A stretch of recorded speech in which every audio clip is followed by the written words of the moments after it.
Kawis toyo tejane atmaja temantian putri kang wis paripurna nggih ngabdi busana ngabdi salira.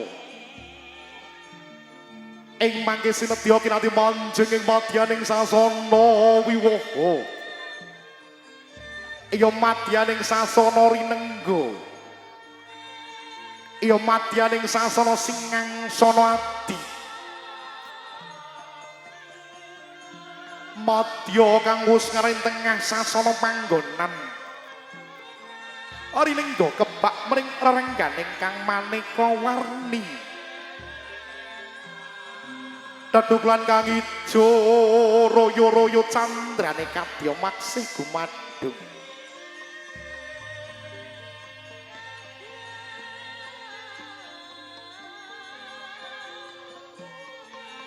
Sinawung ungeling gangsa loka nanta mungya ngrangin.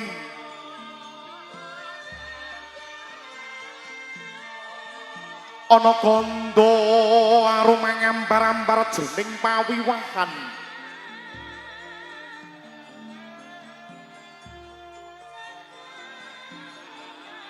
Kawuryan ana teja angenguwung mawa praba.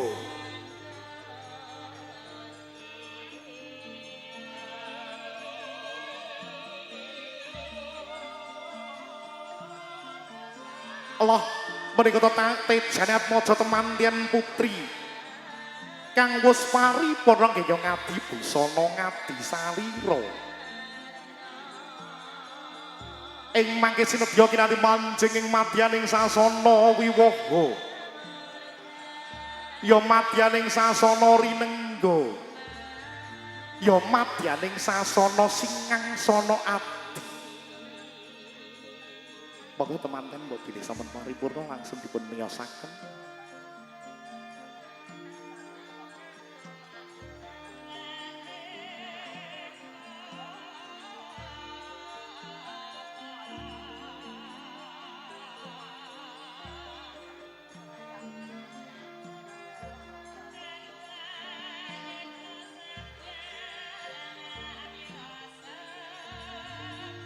Sampaing busana temantian kang wis ngadi kaunggulaning busana.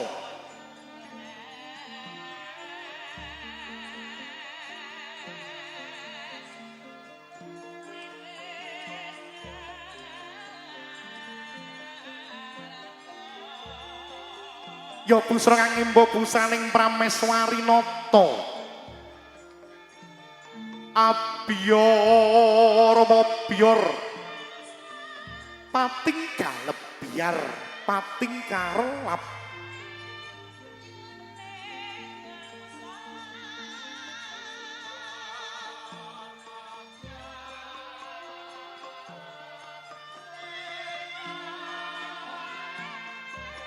Monggo teman-teman lon-lonan kinanti.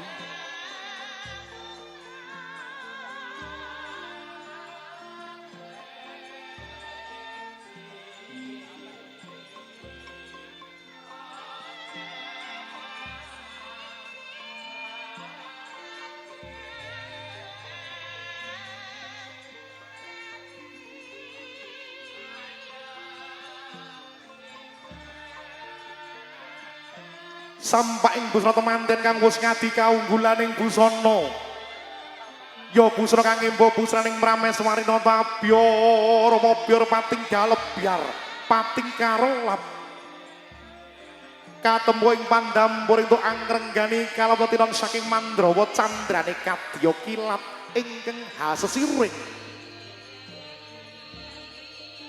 Wawaking pranaja sing sekepating ageman yayah pindhane cengkir gading kang pindhinggit. Kalamana ginana ing waradaya kadya jebol-jebol mekak madya kang minangka situ bandaning salira.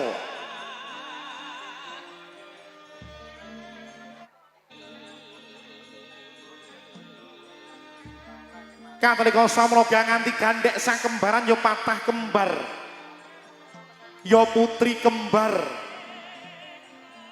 Kang kembar busanane kembar pasuryan lamun cinandra pindhane jambe kang sinigar.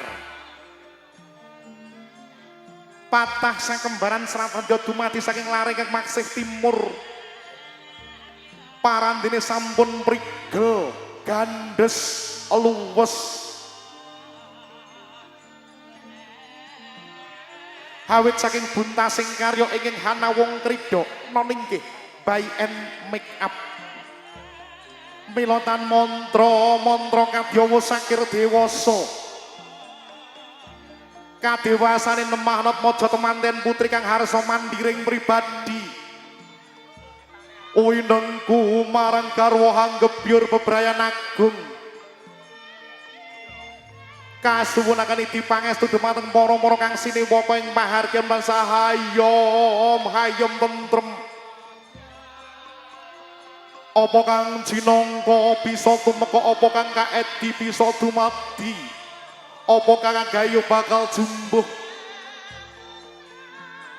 katalika samangsa sakanthi karo ibu tumuju wonten madyaning sasana rinengga madya kang wus karen tengah sasana panggonan rinengga kebak mring rengganing kang maneka warni duduk lan kang ijo royo-royo candrane kadya maksih gumadung ing mangke mugi sinigek ungeling gangsa lokananta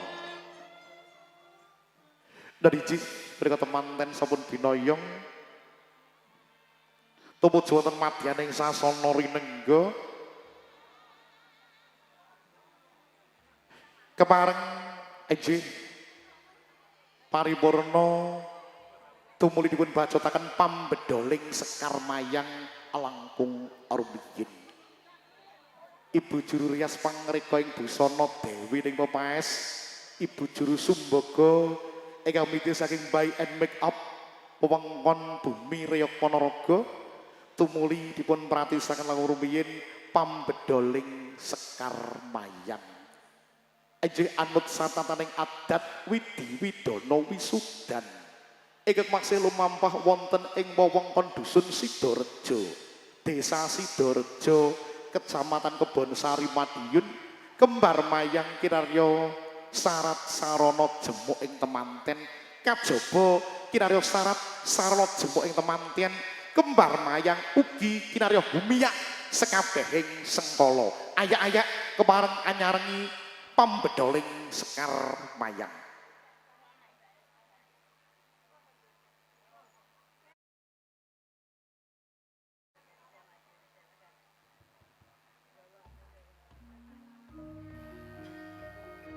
samenggang datanana kang karempit jejiban kang luhur kang wusinandang noningke mundi kembar mayang kembar kang wus ngarani padha mayang sesekaran alire putra mantulan putran pun piyambak boten kabenten-bentenaken yaya kawengka padha sanadyan saurena kang masri kembar mayang menika Kalpataru Dewandaru Joyondaru ya Sekar Kusuma Asmara ya Sekar Manca Warna anut catataning adat widi widana wisudan ingkang maksih lumampah ing wewengkon Sidorejo kembar mayang kirana syarat sarot jemuk ing temanten sarimbit estining driya apa ta dumadining kembar mayang kembar mayang dumati saking debok swasa gedang mas pupus cinde parijata kencana andong kang tansah sumondong nenuwunaken nugrahaning Gusti kang murbeng dumati wus kapundi wujuding kembar mayang kepareng kadang manggala mandhap saking Sitinggil tumuju madyaning sasana pangrantu angrantu praptanya kang garwa angrantu prapun kadang pisan sutresna samperangan dipun paringaken kadang pratiwa manggala ewatine samperangan dipun paringaken dumateng kadang Dumas ing mangke mugi sinigek ungeling gangsa lokananta drijih ejih menika kepareng sampun samapta sasmita kang wis tinampi kalenggan wis dungkap wah yaning mangsa dumawahing kodrat tumuring wahyu judo sejati ana titah kang asipat jalu menyang kenya kang wis tinemu jatuh kramanira sumirat hamba barateja maya-maya yen to kadulu saya dangu so cetha so caket sengalela Loh menika to praptanya temanten kakung dalah temanten putri tumuju madyaning sasana jemuk kajemuk akan Eyang Pujangga Agung kabiyantu Ibu Pangrengga ing busana